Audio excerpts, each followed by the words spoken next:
This is Sleaford Town.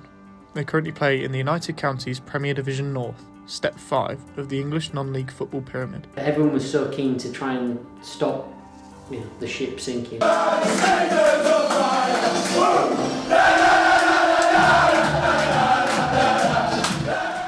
In years gone by, Sleaford have achieved some of their best finishes in club history, such as 7th place in the division just last season. Circumstances have changed since, however, and now Sleaford sit in a completely different position as they battle for their lives. This is Sleaford Town, saving the sinking ship. Sleaford Town are in a time of transition. The former chairman left at the end of last season, and with him the management team, who moved on at the end of September, going to Skegness Town. I spoke to Vice Chairman Josh Donner, who caught us up with the new roles and who does what. At the end of previous season, then Chairman Dean Williams stepped down. Then we had, I believe it was Rex, stepped up to become the chairman then. And then partway through the season, due to, I can't remember off the top of my head what it was, I believe it was health, he had to step away for some time. At that point, Damo became the chairman, and I became vice chairman. With former manager Tom Ward leaving, a new appointment was needed. This role was handed to Matt Evans, who explained what attracted him to join the club. I've been around working at Cars for 14 years, knew a lot of the boys that had come to the club through the school connection, so I've always been around it, but never really been in it. So when it came up as an opportunity, I thought, maybe I've got something I can offer there and try and help in what was quite a turbulent time. The turbulent time that Matt mentioned includes the majority of funds that got pulled out of the club, seeing the departure of some of Sleaford's best players. Josh spoke of the difficulties that he felt in that moment. Personally, it was probably some of the most difficult moments I've had within football and business. It was really difficult having to make decisions that affected the future of the club, but looking back on it now, the club is still here, I know there's been people that disagreed with the decisions we made around budgets and players and managers and all that kind of stuff, but I'll stand by those decisions that myself and the board made, and we've ensured the survival of Sleaford Town for years to come. The players are in deep preparation for the last 5 matches of the season, with a crucial tie against Gresley in there too. Up first though is a home match against Leicestershire-based Ashby Ivanhoe.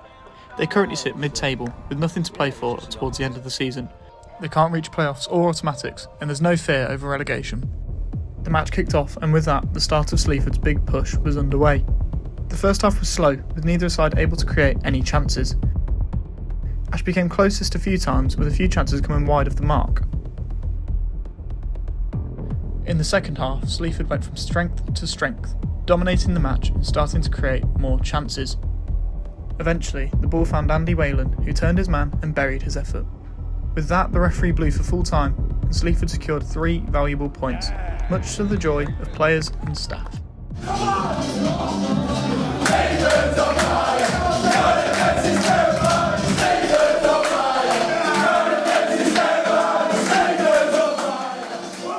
After the extensive but thrilling celebrations, here's what manager Matt Evans had to say to his squad.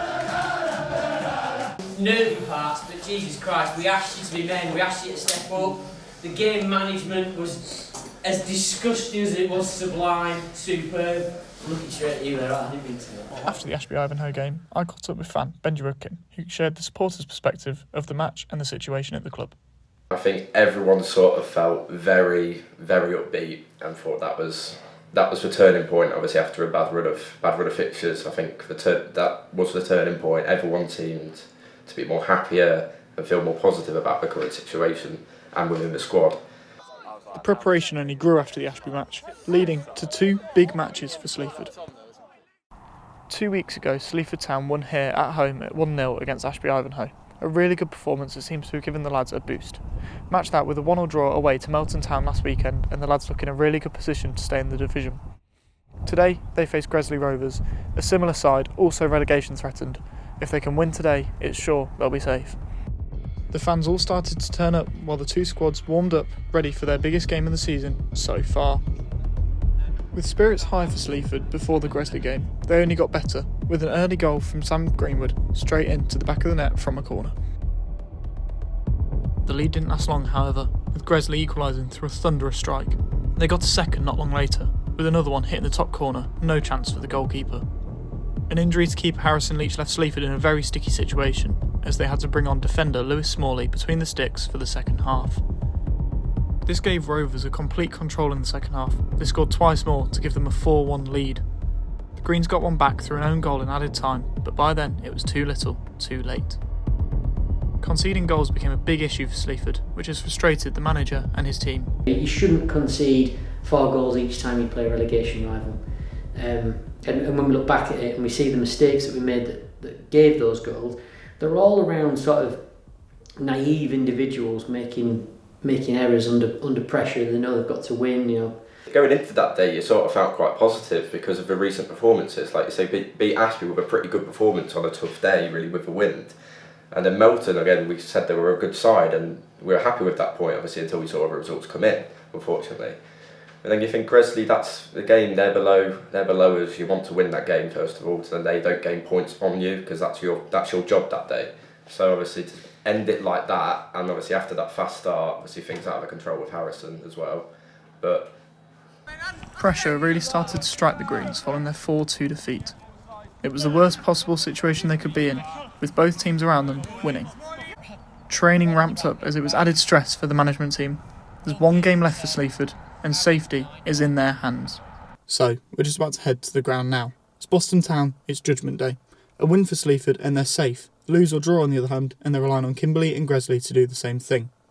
The mood seems good in camp at the minute, and they're against a side in Boston who have nothing to play for, securing 4th place on Saturday. It's safe to say it's a big one today. If the weather was anything to account for, Sleaford were in for a bad day. That didn't stop the crowds piling through to see Sleaford's last match though, with a club record attendance of 416, more than had ever been seen for a league match at Sleaford Park. Just like the Gresley match, Sleaford started perfectly, with Andy Whaling hitting an effort off the crossbar and in, giving them the lead within the first 2 minutes. Match that with a Whaling second, and Sleaford found themselves 2-0 up with 30 minutes to play. Evans knew just what his side were feeling in that moment. Yeah, your legs are heavy, you've been through the emotional roller coaster of thinking, wow, 2-0 up, we're going to be safe, we've got 3 points. But then, disaster struck. 3 quick headers at the back posts from Jordan Tate, Fraser Bayliss and Jordan Nuttall gave Boston a 3-2 advantage, and Sleaford were relying on Kimberley and Gresley to lose. Kimberley beat Hucknall 3-0 though, which left Sleaford relying on a big goal difference in the match between Gresley Rovers and Eastwood. That didn't happen though, Gresley losing 3-2, meaning the 9-goal swing was enough to send the Greens down. Sleaford Town entered the drop zone with 5 minutes to play in the last game of the season, but that's where they stayed. At the end of the season it was Sleaford who joined Shirebrook Town, going on to the United Counties Division 1. It made it probably a lot more painful than if they just won 4-0, and especially because obviously you look at other results and it was all going away at one point. But then you thought 2-0 up, you don't need to look at other results. But then you do start looking as it gets to 2-1, and then you think, okay, there we go. Then to 2-2, and then you think, it's getting a little bit more closer now. And obviously 3-2, you then are relying on other teams to lose, which obviously didn't happen. Despite going down in the manner that they did, Evans felt his side still managed to exceed certain people's expectations of them. People said it's a sinking ship, and those people, I'm not sure how many games they came and watched. I'm not sure if their opinion would have changed by seeing what we did. But you know, that was the kind of vibe going on. We see it every season though. There's always one team that seems to just tank out and disappear, and that wasn't us. You know, it was in the 85th minute or whatever it was when that 3rd goal went in. That is the first time we dropped into relegation all season, and for that effort, I think we know that we can take some pride from that. The fans haven't turned on the side either, as you could have expected them to. Evans and his squad still have the full backing of the supporters. you can see obviously since Matt's come in, there's been a change of the way that they play. Obviously a change from obviously the way that Wardy took things. Obviously Matt's come in with a different approach to the players. Obviously likes to play with younger lads that obviously are local. So I think that fits well with the Sleaford group. Obviously a local group of players, it means more to them because you can see it every time they come onto the pitch. They want to do it for Sleaford, not for them, for Sleaford. And there's no arguing that the board feel the same way as the supporters do regarding Matt and his squad this season. Unbelievably proud. Like, we're all volunteers here. We don't have a massive budget. I'd like to give a special shout out to Matt. Matt did an incredible job coming in, building a team of players that they competed in the league. We were competitive, we got wins, we got points, but yeah, ultimately it fell a bit short. But to every single player that stuck around and fought for the shirt, I can't thank them enough. Whilst it may be step 6 for the Greens next season, the squad has grown and become more experienced in a high level of non-league football. Whilst this year wasn't to be, the future is bright for Sleaford Town Football Club.